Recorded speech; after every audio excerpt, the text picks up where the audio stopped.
Mbombo sebuyise ithemba kwabadilikelwe isakhiwo eGeorge. Nginibingelele ezanamhlanje nizifundelwa u-Aneliswa wakwaZungu. Isibalo sabashonile ebhilidini laseGeorge eWestern Cape sesinyuke safinyelela ku-14. Lokhu kulandela ukuthi ezinye izidumbu ezintathu zikhishwe emfucumfucwini okushiye abantu abangu-41 bengakaziwa ukuthi bashonephi.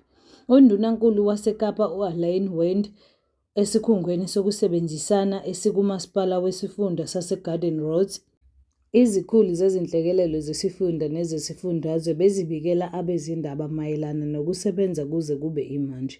UDr Wayne Smith ohola iProvincial Health Department Disaster Medicine Unit iphinde yanikeza isibuyekezo ngeziguli. Inani elikhulu seliphumele ngenxa yokulimala kancane. Kodwa-ke kukhona iziguli eziye zavalelwa isikhathi eside futhi ngalokho sigcina sinazo zonke izinkinga ze-crash syndrome, lapho imisipha iye yacindezeleka isikhathi eside. Lokho kudala izinkinga kwizitho ezahlukahlukene emzimbeni. Ngakho-ke yilokho esibhekene nakho manje, kusho uSmith. UNgqongqoshe wezempilo kuzwelonke uJoe Phaahla usencoma isibhedlela saseGeorge Provincial kanye neGeorge Mediclinic ngokusebenzisana ukusiza ukusindisa izimpilo zeziguli ezibandakanyeke kulesi sibhicongo sangomsombuluko ukuwa ngebhilidi.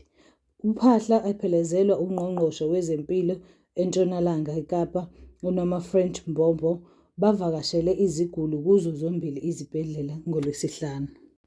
Ebiza lesi sigameko njengenhlekelele yezwe, uthi kuyamjabulisa ukuthi isikhungo esizimele sivule iminyango ukuze sithole usizo.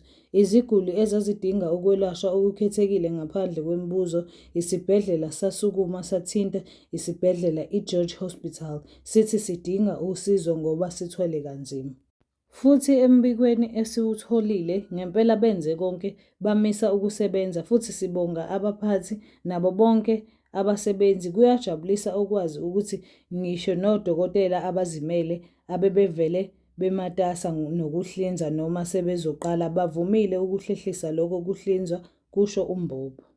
Nisale kahle, ningakhohlwa ukusubscribe ephejini lala ekhaya kwiNkanyezi News.